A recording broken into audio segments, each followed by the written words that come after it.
H N Chandrashekhar ಬ್ರೇಕಿಗೆ ಹೋಗೋದಕ್ಕಿಂತ ಮೊದಲೇ ನಿಮ್ಮ ಪಾರ್ಟಿಗೆ ಇರುವಂಥ ಅಭಿಪ್ರಾಯದ ಬಗ್ಗೆ ನಾನು ಕೇಳಬೇಕಿತ್ತು.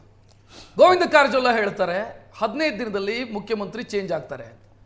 ಅಲ್ಲಿ ಸ್ಟೇಟ್ಮೆಂಟ್ಗಳು ಶುರುವಾದರೆ ನೀವು ಬೇರೆದೇ ಲೆಕ್ಕಾಚಾರ ಹಾಕೋದಕ್ಕೆ ಶುರು ಮಾಡಿದಿರಿ. ನಿಮ್ಮ ಲೆಕ್ಕಾಚಾರ ಏನು ಇದರಲ್ಲಿ? ಈ ತಲೆನೋವು ವಿಷಯ ಇದ್ದಿದ್ದೇನೆ. ಇದರಲ್ಲಿ ಒಂದು ಖುಷಿ ವಿಷಯ ಏನಂತ ಹೇಳಿದ್ರೆ, ಇವತ್ತು ಗುಜರಾತ್ ಲೋಕಲ್ ಬಾಡಿ ಚುನಾವಣೆಯಲ್ಲಿ ಅಭೂತಪೂರ್ವವಾದಂಥ ಜಯ, ಹಿಸ್ಟ್ರಿನಲ್ಲೇ ಬಿ ಜೆ ಪಿಗೆ ಆ ಮಟ್ಟದ ಜಯ ಆಗಿರಲಿಲ್ಲ. ಗುಜರಾತಲ್ಲಿ 15ಕ್ಕೆ 15 ಕಾರ್ಪೊರೇಷನ್ಗಳನ್ನ ಕಂಪ್ಲೀಟ್ ಸ್ವೀಪು. ಆಪೋಸಿಷನ್ ಅನ್ನೋದೇ ಇಲ್ಲ. ಕಾಂಗ್ರೆಸ್ಸು ಧೂಳಿಪಟ, ಎಲ್ಲರೂ ಧೂಳಿಪಟ. ಅದಕ್ಕೆ ನಾನು ಎಲ್ಲ ಬಿ ಜೆ ಪಿಯ ಕಾರ್ಯಕರ್ತರುಗಳಿಗೆ, ಜನಗಳಿಗೆ ಅಭಿನಂದನೆ ಸಲ್ಲಿಸ್ತೀನಿ. ಮೊದಲನೇದು. ಎರಡನೇದು, ನೀವು ಬರೆದಿಟ್ಕೊಳ್ಳಿ ರಕ್ಷಣ್, ಇನ್ನು 10 ವರ್ಷದಲ್ಲಿ 2036 3 ಮೇಜರ್ ಪೊಲಿಟಿಕಲ್ ಪಾರ್ಟಿಗಳು ಭಾರತದ ರಾಷ್ಟ್ರದ ರಾಜಕಾರಣದಿಂದ ದೂರ ಹೊರಟೋಗಿರ್ತವೆ. ಒಂದು ಆಮ್ ಆದ್ಮಿ ಪಾರ್ಟಿ, ಎರಡನೇದು ಶಿವಸೇನಾ UBT. ನನ್ನ ಪ್ರಶ್ನೆಗೆ ಯಾವುದು ನಿಮಗೆ ಅಲ್ಲಿಗೆ ಬರ್ತಿದ್ದೀನಿ. ಮೂರನೇದು ಕಾಂಗ್ರೆಸ್ ಪಕ್ಷ. ಯಾಕೆ ಅಂತ ಹೇಳಿದ್ರೆ, 3 ಪಕ್ಷಗಳಲ್ಲಿ ಲೀಡರ್ಶಿಪ್ ಕ್ರೈಸಿಸ್ಸು ಮತ್ತು ಐಡಿಯಾಲಜಿ ಕ್ರೈಸಿಸ್ಸು. ಇಲ್ಲಿ ಟಾಪಲ್ಲಿ ಲೀಡರ್ಶಿಪ್ ಅನ್ನೋದೇ ಇಲ್ಲ.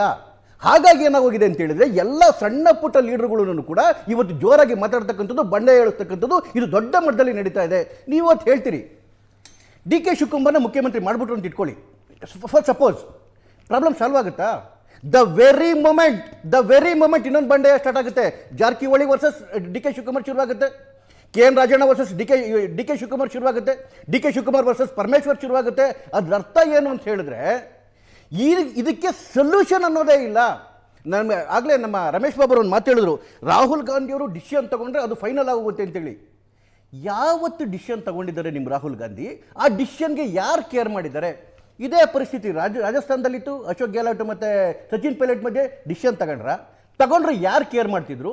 ಇದೇ ಪರಿಸ್ಥಿತಿ ಛತ್ತೀಸ್ಗಢಲ್ಲಿತ್ತು. ಭೂಪೇನ್ ಬಘೇಲ್ ಮತ್ತು ಸಿಂಗ್ದೇವ್ ಮಧ್ಯದಲ್ಲಿ ಡಿಸಿಷನ್ ತಗೊಂಡ್ರೆ ಯಾರು ಕೇರ್ ಮಾಡೋರು? ಇದೇ ಪ್ರಾಬ್ಲಮ್ ಮಧ್ಯಪ್ರದೇಶದಲ್ಲಿತ್ತು. ಯಾರು ಇವ್ರಿಗೆ ಜ್ಯೋತಿರಾದಿತ್ಯ ಸಿಂಧ್ಯಾ ಮತ್ತು ಕಮಲ್ನಾಥ್ ಮಧ್ಯದಲ್ಲಿ ಡಿಸಿಷನ್ ತಗೊಳ್ಳಿಲ್ಲ. ಇವತ್ತು ಕೂಡ ಕರ್ನಾಟಕದಲ್ಲಿ ಡಿಸಿಷನ್ ತಗೊಂಡ್ರೆ ಯಾರೀ 99 ಎಲೆಕ್ಷನ್ ಸೋತಿರೋ ನಾಯಕನ ಮತ್ತೆ ಯಾರೀ ಕೇಳ್ತಾರೆ? ಯಾಕೆ ಕೇಳ್ತಾರೆ? ಕೇಳೋ ಹಾಗಿದ್ದಿದ್ರೆ ಫಸ್ಟ್ ಟೈಮ್ ಎಮ್ ಎಲ್ ಎಗಳು ನಾನು ಹೇಳ್ತಿರೋದು, ಅದು ಇಕ್ಬಾಲ್ ಹುಸೇನ್ ಇರ್ಬೋದು ರಾಮನಗರದ್ದು, ಇಲ್ಲ ನಯನಾ ಮೋಟಮ್ಮ ಇರ್ಬೋದು, ಇಲ್ಲ ಬಸವರಾಜ ಶಿವಗಂಗಾ ಇರ್ಬೋದು, ಹೈಕಮಾಂಡ್ ವಾರನ್ ಮಾಡೋದ್ಮೇಲೂ ಕೂಡ ಹೈಕಮಾಂಡ್ ವಾರನ್ ಮಾಡಿ ಖರ್ಗೆ ಅವರು ಫ್ಲೈಟ್ ಹತ್ತದ 10 ನಿಮಿಷಕ್ಕೆ ಇಲ್ಲಿ ಹೇಳ್ತಾರೆ ಸಿದ್ದರಾಮಯ್ಯವ್ರು ಕೆಳಗಿಳಿಲಿ, ನಾವು ಇನ್ನೊಬ್ಬರು ಮಾಡಿಸ್ತೀವಿ ಅಂತೇಳಿ. ಫಸ್ಟ್ ಟೈಮ್ ಎಮ್ ಎಲ್ ಎಗಳು ಇವ್ರು ಮಾತು ಕೇಳ್ತಿಲ್ಲ. ಅವರು ಎಲ್ಲ ಪತ್ರ ಬರೀತಾರಂತೆ ನಮ್ಮನ್ನು ಮಿನಿಸ್ಟ್ರಿ ಮಾಡಿ ಅಂತೇಳಿ. MLCಗಳು ಪತ್ರ ಬರೀತಾರಂತೆ ನಮ್ಮನ್ನು ಮಿನಿಸ್ಟ್ರಿಗಳು ಮಾಡಿ ಅಂತೇಳಿ. ವಲಸೆ ಬಂದವರು ವೀಕೆಸ್ಟ್ ಹೈಕಮಾಂಡ್ ಬಗ್ಗೆ. ಸೊ ಎಲ್ಲಿವರೆಗೂ ಈ ವೀಕೆಸ್ಟ್ ಹೈಕಮಾಂಡ್ ಇರುತ್ತೆ ಅಲ್ಲಿವರೆಗೂ ಇದಕ್ಕೆ ಸೊಲ್ಯೂಷನ್ ಇಲ್ವೇ ಇಲ್ಲ. ಯಾರಿಗೂ ಎದುರೋ ಪರಿಸ್ಥಿತಿ ಕರ್ನಾಟಕದಲ್ಲಿ ಇಲ್ಲ. ಯಾವ ರಾಜ್ಯದಲ್ಲಿ? ನಂದೊಂದು ಉಪ ಪ್ರಶ್ನೆ ಇದೆ, ಪ್ರತಿ ಪ್ರಶ್ನೆ ಇದೆ. ನೀವು ಅಧಿಕಾರದಲ್ಲಿದ್ದಾಗ ನಿಮ್ದು ಸ್ಟ್ರಾಂಗೆಸ್ಟ್ ಹೈಕಮಾಂಡ್ ಇತ್ತಲ್ಲ ಸರ್, ಏನಾಯ್ತು ರಾಜ್ಯದಲ್ಲಿ? ಹೇಳ್ತೀನಿ. ಯಾವ ರೀತಿ ಇತ್ತು ಸಿಚುವೇಶನ್? ಯಾವ ರೀತಿ ಇತ್ತು? ಸ್ಟ್ರಾಂಗೆಸ್ಟ್ ಹೈಕಮಾಂಡ್ ನಮ್ದು ಯಾವಾಗಿತ್ತು? 2014 ಈಚೆ ಕಡೆಗೆ ಯಡಿಯೂರಪ್ಪ ಮುಖ್ಯಮಂತ್ರಿ ಆಗಿದ್ದಾಗ, ಬೊಮ್ಮಾಯಿ ಅವರು ಮುಖ್ಯಮಂತ್ರಿ ಆಗಿದ್ದಾಗ ಲೀಡರ್ಶಿಪ್ ಸ್ಟ್ರಾಂಗೆಸ್ಟ್ ಹೈಕಮಾಂಡ್ ತಾನೇ ನಿಮ್ಮ ಪ್ರಕಾರ? 14 ಈಚೆಗೆ ನಮ್ಮಲ್ಲಿ ಲೀಡರ್ಶಿಪ್ ಕ್ರೈಸಿಸ್ ಎಲ್ಲಾಗಿದೆ. ಯಡಿಯೂರಪ್ಪನವರು ಚೀಫ್ ಮಿನಿಸ್ಟರ್ ಇದ್ದಾಗ ಯಾರು ಚೀಫ್ ಮಿನಿಸ್ಟರ್ ಅಂತ ಹೋಗಿದ್ರ? ಸ್ಟೇಟ್ಮೆಂಟ್ ಕೊಡ್ತಾ ಇದ್ರು. ಚಂದ್ರಶೇಖರ್ ಸ್ಟೇಟ್ಮೆಂಟ್ ಕೊಟ್ಟಿದ್ದಕ್ಕೆ ಎತ್ತಲವರು ಹೇಳಿದ್ದಾರೆ. ಚಂದ್ರಶೇಖರ್ ಆ ನಂತರ ಅದು ಅಧಿಕಾರದಲ್ಲಿ ಇದ್ದಾಗ ಬದಲಾಯಿಸಲಿಲ್ಲ ಅವರು. ದಿಲ್ಲಿಯಲ್ಲಿ ಅಧಿಕಾರ ಇದ್ದಾಗ ಎಲ್ಲ ಪಕ್ಷಗಳ ಹೈಕಮಾಂಡ್ಗಳು ಸ್ಟ್ರಾಂಗೇ ಇರ್ತವೆ. ಅದನ್ನು ಸ್ವಲ್ಪ ಹಿಂದಕ್ಕೆ ಹೋಗೋಣ. ಗುಜರಾತ್ನಲ್ಲಿ ಶಂಕರ್ ಸಿಂಗ್ ವಘೇಲಾ ವರ್ಸಸ್ ಕೇಶುಭಾಯ್ ಪಟೇಲ್ ನಡೀತು. ನಿಮ್ಮ ಪಕ್ಷಕ್ಕೆ ದಿಲ್ಲಿಯಲ್ಲಿ ಅಧಿಕಾರ ಇರಲಿಲ್ಲ.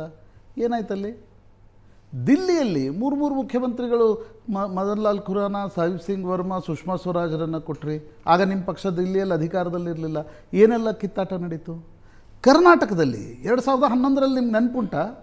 ಯಡಿಯೂರಪ್ಪನವ್ರನ್ನ ನೀವು ಅಧಿಕಾರದಿಂದ ಕೆಳಗಿಳಿರಿ ಅಂತ ಕಳಿಸಿದಾಗ ಅವ್ರು ಬಂದು ಹೇಳಿದರು, ನಾನು ಬಂಡಾಯ ಹುಡ್ತೀನಿ, ನಾನು ಯಾರು ಹೇಳ್ತೀನಿ ಅವ್ರಿಗೆ ಮುಖ್ಯಮಂತ್ರಿ ಮಾಡಬೇಕು ಅಂತ. ಸದಾನಂದ ಗೌಡರನ್ನು ಮುಖ್ಯಮಂತ್ರಿ ಮಾಡಬೇಕಾಯ್ತು BJPಯ ಹೈಕಮಾಂಡ್. ದಿಲ್ಲಿಯಲ್ಲಿ ಅಧಿಕಾರ ಇದ್ದಾಗ ಆ ಪಕ್ಷಗಳ ಹೈಕಮಾಂಡ್ಗಳು ಸ್ಟ್ರಾಂಗ್ ಇರ್ತವ್ರಿ. ದಿಲ್ಲಿಯಲ್ಲಿ ಅಧಿಕಾರದಲ್ಲಿಲ್ಲ. ಹಂಗಾಗಿ ಅದಕ್ಕಿಂತ ಹೆಚ್ಚಿಗೆ ನಿಮ್ಮ ಹೆದರಿಕೆ ಇದೆ ಅವ್ರಿಗೆ.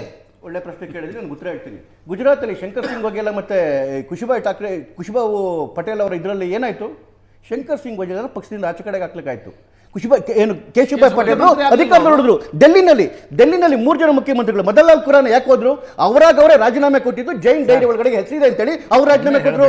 ಸಾಹಿಬ್ ಸಿಂಗ್ ವರ್ಗಮರ್ ಏನಾದ್ರು? ಸಾಹಿಬ್ ಸಿಂಗ್ ವರ್ಗನ ಮಧ್ಯದಲ್ಲಿ ಮೃತಪಟ್ಟರು. ಅದಕ್ಕೋಸ್ಕರ ಸುಷ್ಮಾ ಸ್ವರಾಜ್ ಬಂದ್ರು. ಅಲ್ಲೇ ಅದು ಬಂಡೆಗಳಿರಲಿಲ್ಲ. ನಾನು ಹೇಳ್ತೇನೆ ಅಲ್ಲ, ಬಂಡೆ ಹಿಂದಿದ್ದಕ್ಕೇನೆ ಅವ್ರು ತೀರಾದ್ಮೇಲೆ ಸುಷ್ಮಾ ಸ್ವರಾಜ್ ಅವರು ಬಂದಿದ್ದು. ನಾನು ಹೇಳೋದು, ಇವತ್ತು ಕಾಂಗ್ರೆಸ್ಗೆ ಗೌರವ ಇದ್ದಿದ್ರೆ, ಲೀಡರ್ಶಿಪ್ ಮೇಲೆ ಗೌರವ ಇದ್ದಿದ್ರೆ, ನಾನು ಹೇಳ್ತೀನಿ, ಇದೇ DK ಶಿವಕುಮಾರ್ಗಳು ಇಂದಿರಾ ಗಾಂಧಿ ಕಾಲದಲ್ಲಿ ಹಾಕಿರ್ಲಿಲ್ಲ.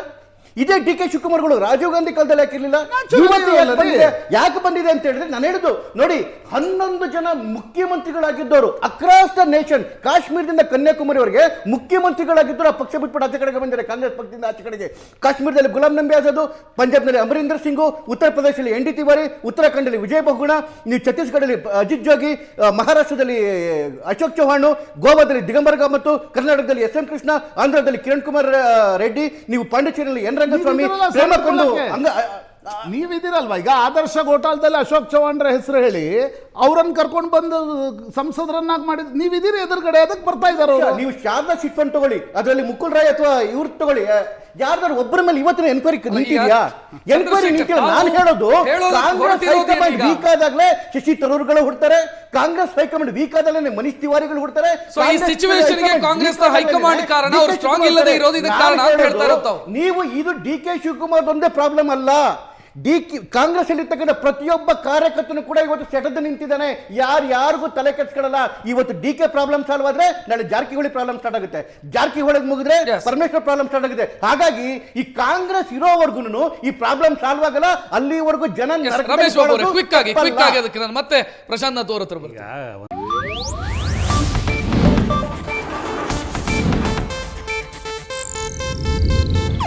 ಇದು ಏಷ್ಯಾನೆಟ್ ನ್ಯೂಸ್ ನೆಟ್ವರ್ಕ್ ಪ್ರಸ್ತುತಿ.